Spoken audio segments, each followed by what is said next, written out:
All right, welcome everyone. So good to have you here, and such a gift to be able to engage with this precious teaching by His Holiness. We are the 7th chapter of the text now. We've gone through the first noble truths. We've engaged in this noble eightfold path in the perspective of the 3 higher trainings, our morality and ethics first, our bodhicitta motivation, and now we're at concentration, training our mind, stabilizing our mind. So I think we had a good session last week and the different methods to engage. One of the things His Holiness really goes in depth about, which I think is incredibly helpful, is all the other areas of our lives that help us with our meditation, such as our ethics, even the food we eat, and the environments that we put ourselves in. So he went through some good points there, because what we do off the cushion has an impact on the cushion. And likewise, our time on the cushion can really be beneficial to how we live our lives. So it was nice that he went into all that. And we are currently at counteracting excitement and laxity. So His Holiness is speaking specifically to a type of meditation called Shamatha, calm abiding. There's a great teaching of a retreat on that we posted in the community, taught by Alan Wallace. So there's 26 days, actually, or 26 teachings there.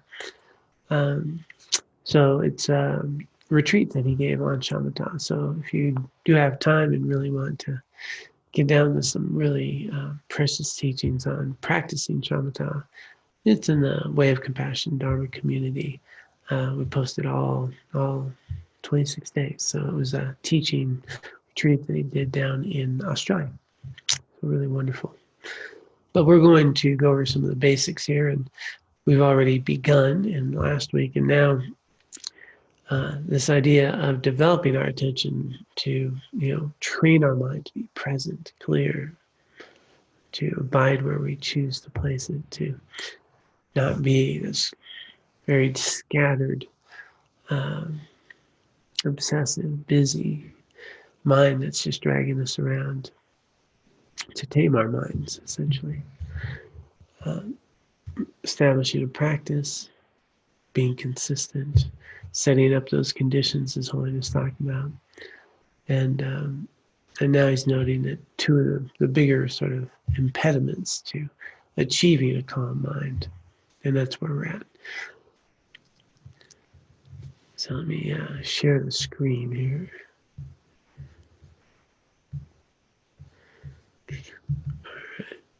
Hopefully all of you have the text, but just in case, it's nice to have it here. To achieve calm abiding, both stability and clarity are needed with respect to the object of meditation, right, to whatever it is that we are focusing on. Thus, the biggest obstacles to sustained meditation are excitement and laxity. Excitement prevents stability. When the mind does not stay on the object, but becomes distracted or scattered, the object of meditation is lost. There's also a subtle form of excitement where, even if the object is not lost, a corner of the mind is thinking about something else. You need to identify excitement and, through mindfulness, not let your mind come under its influence. Mindfulness is, this ability to be mindful of what we're attending to. And so he's pointing out that we can even be on the object, and part of it might be wandering. So there's sort of this gross level of focus, and those are usually starting points, where it's not that we sit down and I'm going to have my mind on the object and it not wander. This is something we really develop over time, and part of that stage of progress is going to be able to let's say, since we're on the breath, being on the breath, but noticing that the mind's doing some other things, but I haven't lost an awareness of the breath. And that's actually progress, but His Holiness would point out that, we need to get beyond that ultimately. But it's good to get there. Lethargy, a heaviness of the mind and body, is an obstacle to clarity. Lethargy also causes laxity, which prevents clarity. In coarse laxity, the mind sinks. The object of meditation fades and is lost. In subtle laxity, the object is not lost, but the clarity of the object and the mind diminish a little because the mind's intensity has weakened. The mind is a little too loose. The mind might stay quite clearly on the object of meditation, but without true alertness. This state is often mistaken for proper meditation. So he's just giving you the highlights here. We can be a little too drowsy, we can be too busy, and there's gradients of each, and even the gradients he's pointing out. We can be on the object and still have some distraction, or we can be on the object but be a little fuzzy and a little heavy, and but ultimately, at some point, we really would want to see if we can get to the point of being here vividly, with clear, bright mind. When your mind's too intense and you experience excitement, you need to loosen it, like loosening the strings of a guitar a bit. Similarly, when you have laxity, your mind is not intense enough, so you need to increase its intensity by making it a little more taut, like tightening the strings. As you see, the mind needs to be tuned like a fine stringed instrument. So there's lots of little techniques on each of these. And like I said, Alan would go into a lot more detail, but the two sort of really common things that we can just touch on is when we're too busy, is often they'll talk about focusing on the exhale and letting the exhale releasing tension, releasing excitement. We can let that happen, just focusing on the exhale. And too tired, too lax, we can focus on the inhale as though it's a bright light coming in, energy that is flowing in. And so that can help increase our awareness. It's also said reinvigorate our motivation. So one of the things I sometimes will do is remind myself that I don't know how many breaths I'll have. And the breath becomes pretty interesting. And I start thinking this could be my last. And so it perks a little curiosity, gets me a little more focused there. And there's many other techniques. But we do want to offset these two as best we can. But initially, especially if we're in our beginning stages, we're pretty much at a stage of just noticing when the mind wanders and bringing it back. So that's going to be the bigger part of the exercise. This is when we've really gotten into a practice and are able to be more present on the object, which takes quite a bit of time. So quite successful to notice when the mind's wandering. Now I'm mindful. I notice my mind's wandering. So these are our initial stages, and ultimately we'd like to get to these. So he's giving, really pith advice, for yogis and so forth. They're really engaged in a practice, and good to bear in mind that this is a process, and we begin a little bit at a time. The force behind developing concentrated meditation is mindfulness, which is the ability to stay with an object, not allowing distraction. You exercise mindfulness by putting your mind back on its object of meditation every time it falters, which will happen again and again. When you become skilled in maintaining mindfulness on the object, you need to use introspection. So first, and that's what I was just talking about, our first object is mindfulness. And one of the greatest aspects of mindfulness that we initially engage in is noticing when my mind's wandered. I was here on my breath and caught my mind somewhere else. And now I just became mindful. I became aware of where my mind is. So I was on the breath, now I'm thinking about something else. All that in between times, unawareness. I just became mindful. I was on the breath. Something happened. Don't know where I was. Now I caught myself. And so this is a practice of mindfulness, and it's something to really celebrate. It's not something to sit there and go, wow, I have a lot to learn. No, it's my mind's wandered. It's a pat on the back. Woohoo, got it. Mindful, woke up. That's an aha. Not an oh my. It's okay. And then I bring it back. And then I notice when it goes. No, I bring it back. I notice when it goes. I bring it back. And this is the practice that we engage in to become more mindful. And this mindfulness will be something that we can cultivate in our interactions with others and our activities. So these are celebrations, not something, a lot of people will say, my mind is wandering all the time. Well, if you're noticing that, well, you're becoming mindful. And that's this skill we're cultivating. Excuse me. And then he says, now, once you're able to hold that object more, then we're going to use introspection. And Shantideva's A Guide to a Bodhisattva's Way of Life says, the special function of introspection is periodically to inspect your activities, whether physical or mental. So whatever we're doing, physically or mentally. In the process of developing calm abiding, the Shamatha practice, the task of introspection is to determine whether the mind has come or is about to come under the influence of laxity or excitement. So you're really checking in with that.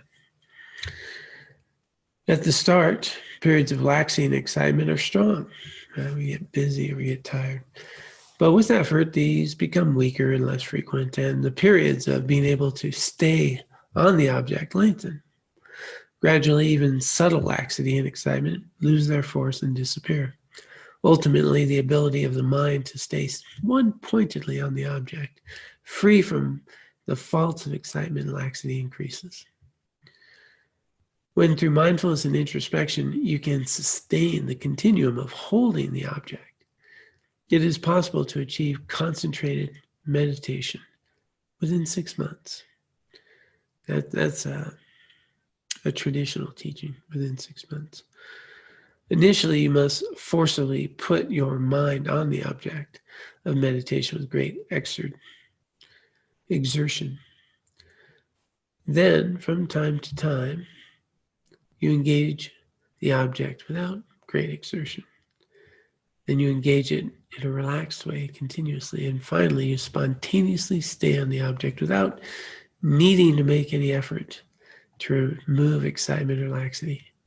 If you are able to remain on your object for 4 hours, vividly and continuously, you have achieved firm stability. Unfavorable states of body and mind are gone, and a bliss of physical and mental pliancy is attained. At that point, you have achieved calm abiding. So a little bit to unpack here. And, so he's saying it's possible within 6 months. Alan Wallace, who teaches Shamatha all the time, he talks about for Westerners could be closer to 1.5 years, even 2 years. And this 6 months is generally in a setting, often in a monastic setting, with very conducive environments in a mind that's already ethical and has done a great deal of conditioning and effort around merit, our ethics and so forth. and a conducive environment and needs taken care of. But sort of in our busy Western culture, busy minds and activities, and there's quite a process to create that conditioning, and then to go away into a silent place and cultivate this practice under the guidance of a good teacher. But it's doable. It does take some effort and real commitment. A lot of people don't engage it because they just think, oh, it's just too much. And I think that's really sad, because ultimately any progress that we make on that aspect of our mind is going to have immeasurable benefits, whether we achieve that ability to achieve calm abiding, to rest effortlessly, in this bliss, luminous, non-conceptual mind, and effortlessly. Or I'm able to concentrate for an hour. That's a mind changer. I mean, really, wow. Imagine being able to just be on the object for an hour. Even gross awareness, with our mind traveling a bit. I think that is a radical difference in our Western busy experience. So within Shamatha, there's these 9 levels they talk about. And so we can be achieving shamatha and in our practice every time we take a mindful breath, and our levels of ability greatly increase over time. My experience is that just for Westerners, if we can get to a point kind of around level 3, which is the ability to be aware of an object for about 45 minutes, 60-minute meditation session, to be able to keep it there. That is a significant difference in our lives, our ability to attend to people, to attend to what we're doing, to cultivate virtuous mental states, to bear in mind, these qualities, and to cultivate a lot more wisdom in our lives. So whether we're going to get all the way to the 9th level and what's being talked about here, whether 2nd or 3rd level, or a little further, radical improvement in our lives, and improves our ability to access any of the other teachings. So really important to not think of these things as far away things, but much rather incremental. I started with 10 minutes a day in 1999, so and 10 minutes felt like an hour. So a lot can be done. Let's take a look at qualities of calm abiding, then we'll see about any questions. To be endowed with calm abiding, the mind must have the stability to hold fast to one object, but this alone is not sufficient. The mind must also be clear, but this too is not enough. Its clarity should be intense, alert, and sharp. The mind cannot be even a little bit dull. And this is a bright mind, vividness, clarity, just right there, resting effortlessly on the object. These fine adjustments to the mind to make it susceptible to calm abiding are not easily accomplished in Dharamsala, India.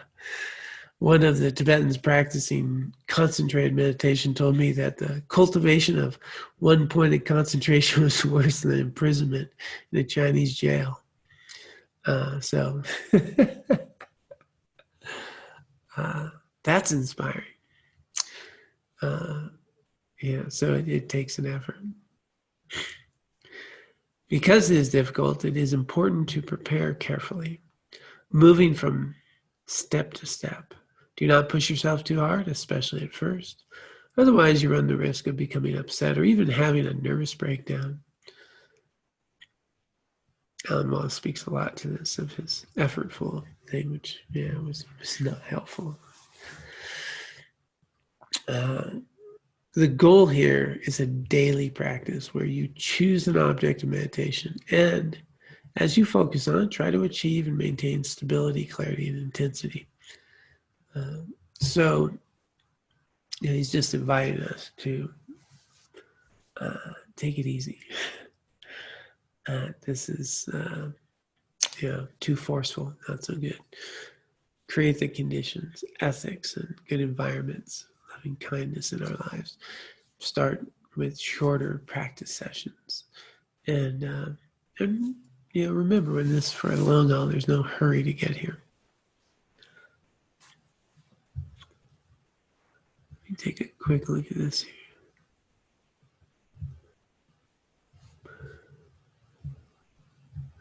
Let me just pause right there and just see if anyone has any questions to this point. I'll pause just a moment. If you have any questions, you can raise your hand. I can mic you, or you can type it either in the question and answer section there.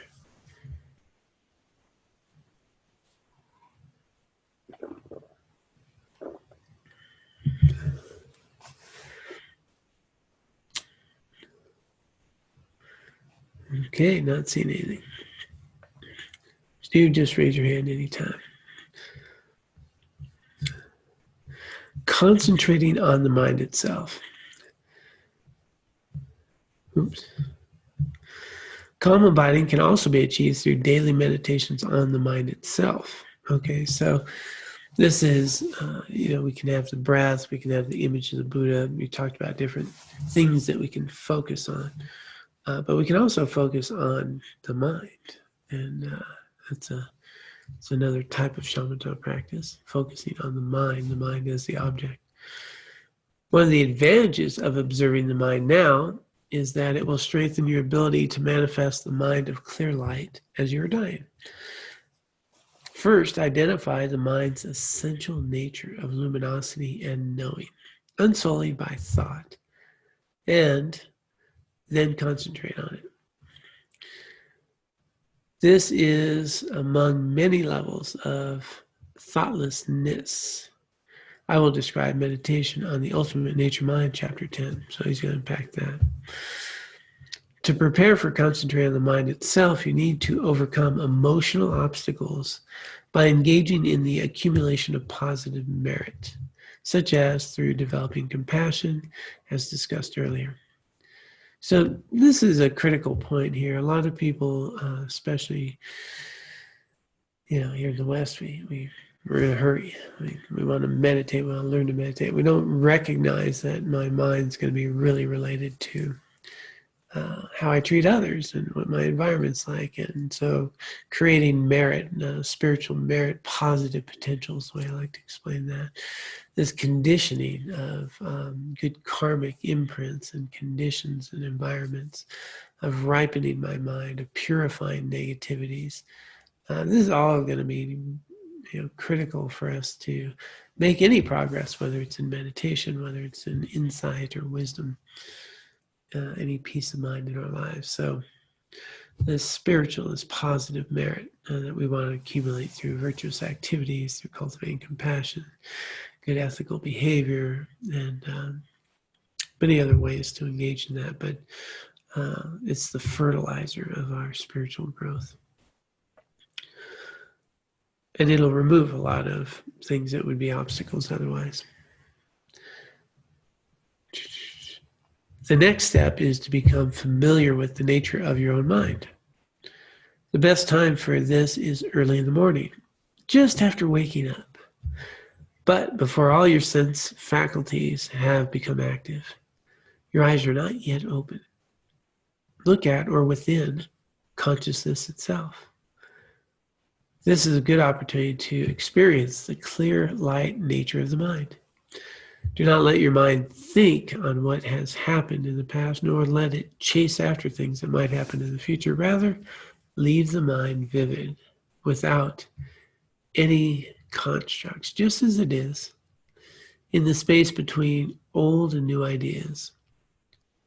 Discover the natural, unfabricated, luminous, and knowing nature of the mind, unaffected by thought. When you remain this way, you understand that the mind is like a mirror, reflecting any object, any conception, and that the mind has a nature of mere luminosity and knowing, of mere experience. It's free of concepts, constructs. It's knowingness. It's luminous. Often people will talk about kind of in-between thoughts. You can tap into that space, that knowingness, that just sheer awareness, sheer knowing.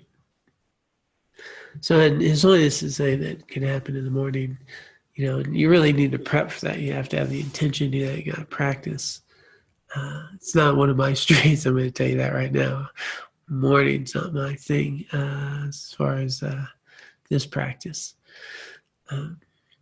But the idea is that as you're waking up, your mind's not grabbing onto a bunch of things. You can tap in there a little easily, but you still need to be conscious, and it needs to be intentional. So it's a practice that has been known.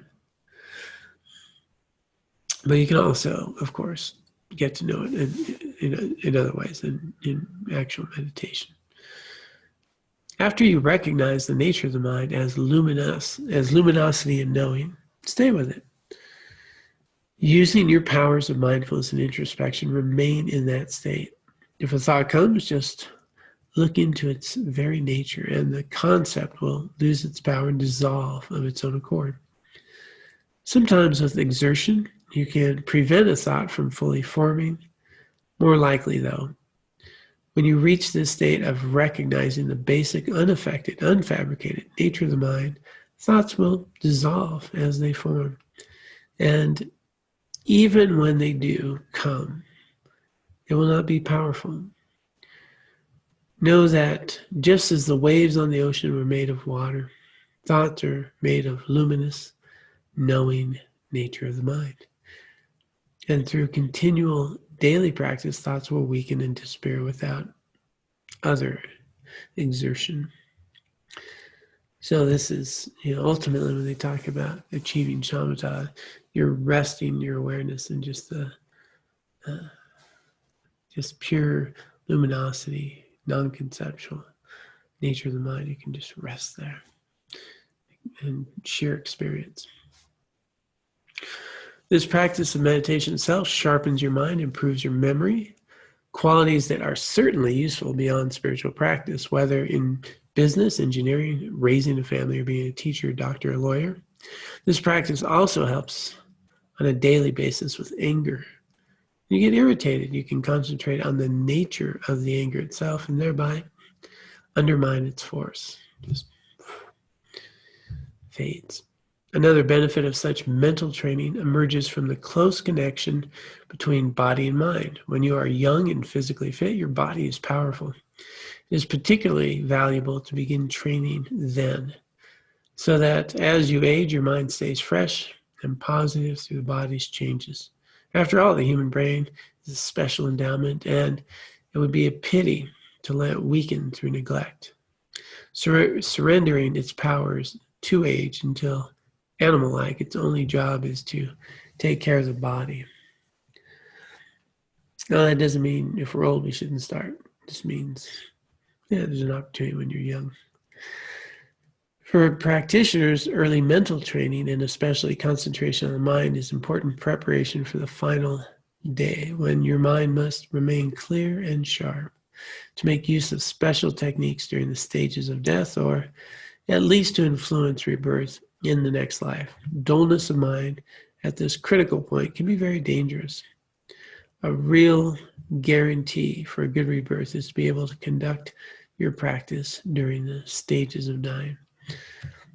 And so the reference here is that these yogis actually train to be conscious through the death process, so that they maintain consciousness. Very similar to us falling asleep, but just to be conscious as you do that, and be conscious even in your sleep, aware of your dreams, aware of what you're doing. So this is something that these yogis train to do. Your state of mind just before rebirth is influential in determining the character of your next life. Yeah, that state of mind at death, they say, is just really critical. You may have accumulated great merit in your life, but if you leave it with a dull mind, you jeopardize the form that your next life will take. On the other hand, even if you committed some regrettable deeds in your lifetime, when your final day comes, if you are prepared and determined to use that occasion to the fullest, your next rebirth will definitely be good. Therefore, strive to train the mind to be fresh, alert, and sharp. Pausing there.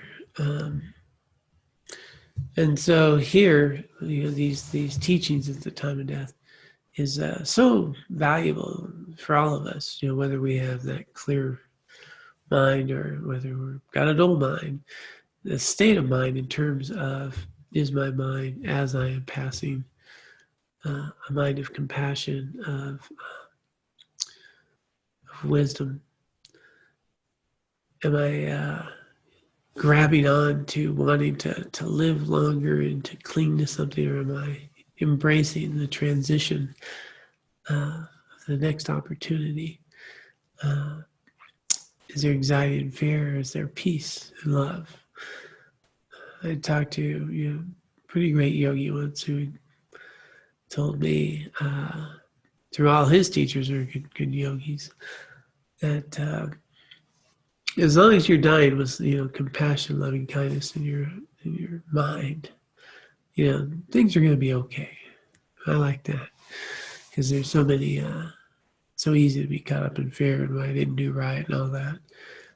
So really having that state of mind, and if you're with anyone who's in a transitional state, it's so important to make them comfortable, at ease, to the permission to let go, the permission to go and transition, ease and comfort, to have prayers that speak to them, whatever religion they are, comforting, that peace of mind, really important.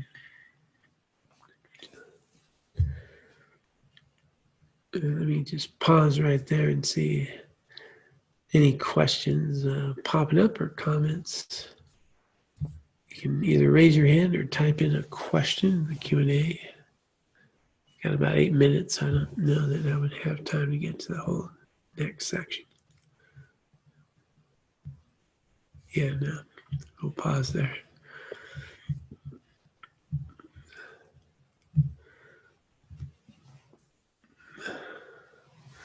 It's all pretty clear, huh? Everybody's ready for that death transition. We do have a hand. Let me get you in here, Judy. All right, Judy, you can there you go. Okay, I have a question, John, about a family member has just been diagnosed with cancer, and hospice is with him now, but he's in a different state.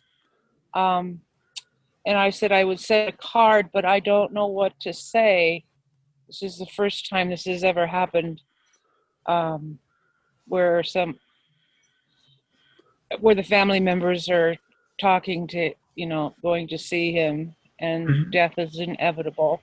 And he's of the Catholic Christian faith, so I don't know. Can you give me some hints on what to say in a card? I won't be able to get back there to see him face to face. Right, and being Catholic, it's pretty good to get a Catholic card. To actually maybe go to the church over there in Glenwood. Father Bert's probably a good person to talk to. Actually, really wonderful man, and there's a very strong belief about going to heaven. And that. In this faith and practice, what can, Father Bert might have some recommendation about what you could share specifically that would, be a little bit more inspiring about that process. And I'm sure, the idea that, with my mom, for example, who's Catholic, we were with her. So I was able to be there, and we were reciting the rosary, the Catholic prayer is really comforting for her, and we're able to let her know that we were okay and it's okay to go. So was, it's so great that he has a faith. And I would pick a card, they might have a gift shop over there. I know they do at the monastery with good cards. But I'd see if, what can I share that would be encouraging, with that transition. And you might even just write in something as simple as I'll be lighting some candles for you and saying prayers, and, what a joy, to know that you're transitioning to heaven and so forth. Mm-hmm. Yeah. All right. Yeah. Thank you. You're welcome. Really important to engage with them in their frame of reference to their religions. Mm-hmm. Comforting. Okay. Anyone else got a question or a thought there?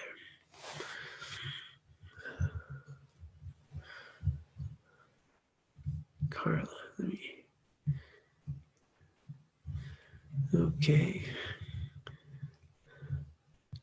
I guess more of a comment than a question. This is kind of the part of this practice that I always sort of stall out on because it just seems almost unattainable and overwhelming. Mm-hmm. Yeah, and that's why I really wanted to make the point that even a little progress here can radically change our lives. And the the neuroscience here, the just the research that they've been able to show on meditators, that even short practice 8 to 10 minutes a day, increases memory, increases wellness. I mean, there's so many benefits in our regular life at just us these entry level practices that my thought process is, hey, maybe I'll never get that hut or in that cave and achieve that, but if I can develop my attention, I'm so much more available for the life that I'm living. And and that started, as I mentioned, with 10 minutes a day. And so that's the journey here, is that there's an incredible amount of just research in our own lives that training our mind, developing our attention. I mean, you want to talk about a buffer to Alzheimer's and other things, His Holiness was talking about the time of death, but also our mind doesn't need to deteriorate. We can keep a sharp, bright mind. One thing that I noted when I lived in the monastery in India is a lot of old monks, and I didn't see anybody who wasn't sharp. So rather than think about, okay, maybe I'll never get to that point, I'll tell you what, I can be more attentive in my own life. So, today we started with 15 minutes of meditation, and, just being able to do that more often, do it on a daily basis, and build. And I think you'll notice some incredible progress in your own life. Yeah, I'm just wondering maybe if my expectations are either unrealistic or misguided, because it seems like I've been doing this for quite a while, and I think the expectation of outcome I have, I'm not necessarily noticing or seeing. I don't necessarily notice that my attention span is better or my memory is better or anything like that, but maybe it's I can't see the forest for the trees. I don't know. Yeah, and let me ask you this: are you more calm in general? Are you as reactive as you used to be? Yeah, I'm calmer. Okay, and I had a friend who was training with us in our year-long mindfulness program, and say had to have a daily practice. I don't know; they're about 8 months into it. And they're saying, when am I gonna be able to keep my mind on the breath the whole time? Like I've been doing this for 8 months every day. And I said, well, that's not how you evaluate your practice, is it? It's you evaluate your practice that follow directions. And then I asked him, how's your life? Yeah, I'm a lot less reactive. I'm a lot more present with my kids. I'm a lot more, just everything off that chart. as far as the quality of their experience of life is, better. And so that is an impact. But the more subtle things, as you're saying, forest and the trees, if we try to micromanage our little, sessions and don't recognize, where am I from a year ago? And then, am I more present? And then do I engage in this in a way that's steady, consistent, with some wisdom that gets nurtured? And am I able to bring my mind back? So I think also what happens is then when they went away for a longer retreat, that mind settled a bit and they got a taste.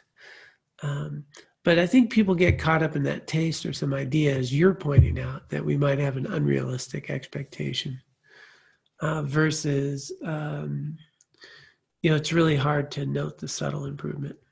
So I like to take snapshots of periods of time, like over 6 months or so. But also, am I less reactive? Am I more present? Am I, the other piece here, I guess I'm going to add, is what I'm doing outside of my practice, my formal practice, is also very important. So, so for me, that's been a journey. So, hopefully we can recognize you're calmer. And that's a good step. Yeah, I think that's helpful. I think some of the measurements I was using some of the metrics I was using to measure progress were very, very narrow and limited. Yeah. And I wasn't seeing the overall, the larger picture and some of the other qualities that practice imbues you with. Yeah, well put. Well put. Thank you, Carla. And I thought I had one other hand. Maybe it went away. Okay. Oh, we're at the time. Okay, no other hands. Yeah, so I'm so glad you brought that up because, and I just keep wanting to, again, bring in mind to our, one of the biggest obstacles to making progress is not seeing our progress. And in another teaching, the 7-point mind training, there's fifth point is the measure of having trained the mind. And this is where we just evaluate, are we making progress or not? And one of them is pretty straightforward. Are you happier? Right? And or am I more anxious? Right? Am I more anxious? Am I more stressed? Or am I more relaxed? Am I more calm? Am I more resilient? Am I more able to engage in life? And so these types of measurements, I think are really valuable, especially in terms of a period of time. How far have I come? And we tend to get caught up in how far I need to go. And, I love how Carla put that the forest through the trees, right? And so then, there's some ideal that, my untrained mind should be bright, brilliant, present, and I recognize that, we live in conditions that aren't, we're not living in a monastery. We don't have our food brought to us.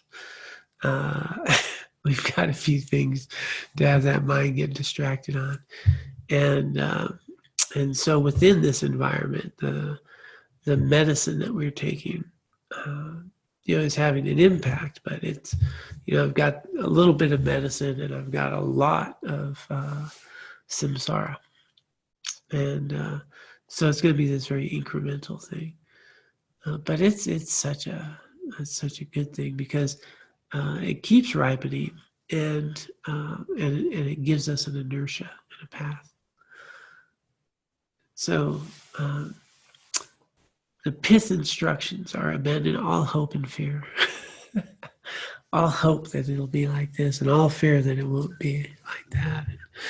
And to just, follow the directions. So the great description of how to evaluate my meditation practice is, did I follow the directions? Not whether my mind was boom on that. So there's a big gradient between busy, untrained, Western mind and, somebody who's been in a cave 20 years. So there's a huge thing. So, but this busyness, like I said, started 10 minutes. Yeah, that was 1999. So what is that? 20 years, is that right? So let's see, 1999, 20. Yeah, we're in 2020. Yep. And I've, I've had some stretches, but much of my practice has been within a busy environment, even as a monk. And so, I don't have that. I have not achieved Shamatha. Full disclosure.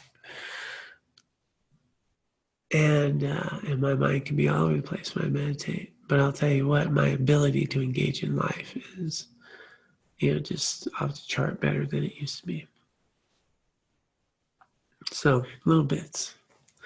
Alan Wallace likes to remind us that rather than trying to achieve some level in shamatha, notice that every time you are aware of the breath, you're achieving each breath. You're achieving shamatha in that moment, and we just need to increase those moments. And the flip side is, if I stop doing it, my mind's not going to get any better. So, yeah. All right. Well, let's go ahead and take a moment to dedicate the merit and wisdom that we have accumulated here today together for the benefit of all sentient beings. I'm going to put the little dedication prayer up here. By this merit, may I soon attain the enlightened state of Guru Buddha, that we may be able to liberate all sentient beings from their sufferings. May the precious Bodhi mind not yet born arise and grow. May that born have no decline but increase forevermore.